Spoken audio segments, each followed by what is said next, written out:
नमस्कार, मैं श्रेया शुक्ला, आप देख रहे हैं वीकी न्यूज। अहमदाबाद विमान हादसे में 242 लोग यात्रा कर रहे थे, जिसमें 241 लोगों की मौत हो गई थी, लेकिन केवल एकमात्र यात्री विश्वास कुमार जिंदा बचे थे, जिसे केवल मात्र चमत्कार माना जा रहा था। लेकिन अब इसके पीछे असली वजह सामने आई है। शुरुआती जांच में तो पाया गया था कि विश्वास कुमार इसलिए जिंदा बचे थे क्योंकि वो सीट नंबर 11A पर बैठे थे, लेकिन अब नया खुलासा हुआ है।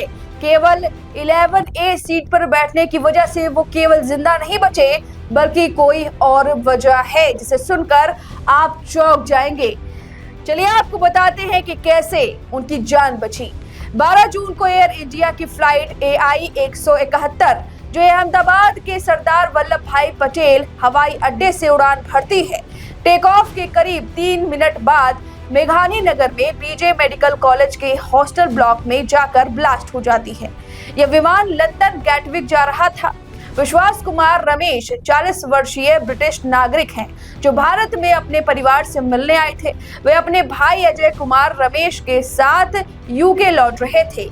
विश्वास 11A सीट पर बैठे थे, जबकि उनके भाई विमान में दूसरी लाइन में बैठे हुए थे। विश्वास कुमार रमेश ने बताया कि लंदन जा रहे एयर इंडिया के बोइंग 787 ड्रीमलाइनर विमान में उनकी सीट 11A आपातकाल दरवाजे के पास थी। उस वक्त लोगों ने अफवाह उड़ाई कि वो आपातकाल दरवाजे से बाहर कूद गए। हालांकि इस अफवाह को विश्वास कुमार ने नकार दिया। अब सवाल उठता है कि आखिर उनकी जान बची कैसे। तो चलिए आपको बता दें, शुरुआती जांच में पता चला है कि विश्वास कुमार रमेश की जान एक सकरे गैप और नरम मिट्टी की वजह से बची है। विमान हादसे के वक्त उनका शरीर 2 इमारतों के बीच एक जगह गिरा, जहां पहले से नरम यानी कि गीली मिट्टी का ढेर था। इसी ढेर पर विश्वास कुमार रमेश गिरे। इस मिट्टी ने उन्हें जानलेवा चोट से बचा लिया।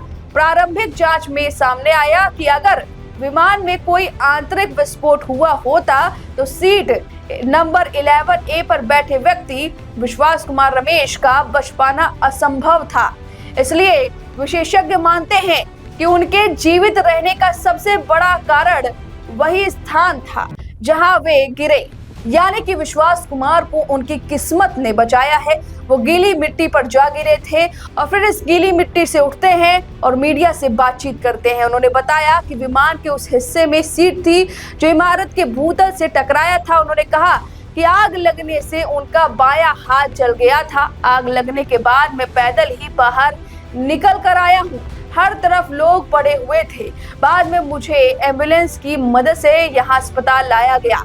विश्वास कुमार ने बताया कि हादसे के वक्त लोगों को मैंने जिंदा जलते हुए देखा है। मैं ये हादसा कभी नहीं भूल सकता हूँ। मुझे नहीं पता कि मैं कैसे बच गया। यहाँ के लोग मेरा अच्छा इलाज कर रहे हैं। यहाँ के लोग बहुत अच्छे हैं। आपको बता दें, फिलहाल हादसे के कारणों का पता लगाया जा रहा है। अब तक शुरुआती जांच में माना जा रहा है कि दोनों इंजन फेल हो चुके थे और लगातार आप देख रहे होंगे कि एयर इंडिया के जो फ्लाइट्स हैं उन्हें कैंसिल कर दिया जा रहा है। लोगों का गुस्सा फूट रहा है मैनेजमेंट पर कि आप अपने विमान का सही से ध्यान नहीं दे रहे हैं। वहीं अब ब्लैक बॉक्स बरामद कर लिया गया है। टेक ऑफ के महज 20 सेकंड के भीतर विमान के क्रैश हो जाने की यह घटना पूरे देश के लिए एक चौंकाने वाला हादसा बन चुकी है। पायलट को भी कम्युनिकेशन करना या स्थिति को संभालने का मौका तक नहीं मिला है। उनकी लाश अब उनके घर पर पहुंच चुकी है और पिता का रो रो कर बुरा हाल है। कैप्टन सबरवाल पर पूरी दुनिया को नाज है, क्योंकि आखिरी दम तक उन्होंने मेहनत की, उन्होंने कोशिश की कि वो जान सबकी बचा ले, लेकिन कनेक्शन हुआ नहीं। मेडिकॉल उन्होंने किया था, लेकिन संपर्क नहीं हो पाया और फिर अंतिम शब्द उनके थे कि हम गिर रहे हैं, विमान गिर रहा है, हम नहीं बचा सके। वहीं अब लाशों की DNA टेस्ट लिया जा रहा है और उन्हें घर तक पहुंचाया जा रहा है। अब इस बड़े खुलासे पर आपकी जो भी राय है हमें कमेंट करके जरूर बताएं। वीके न्यूज, राष्ट्र के नाम।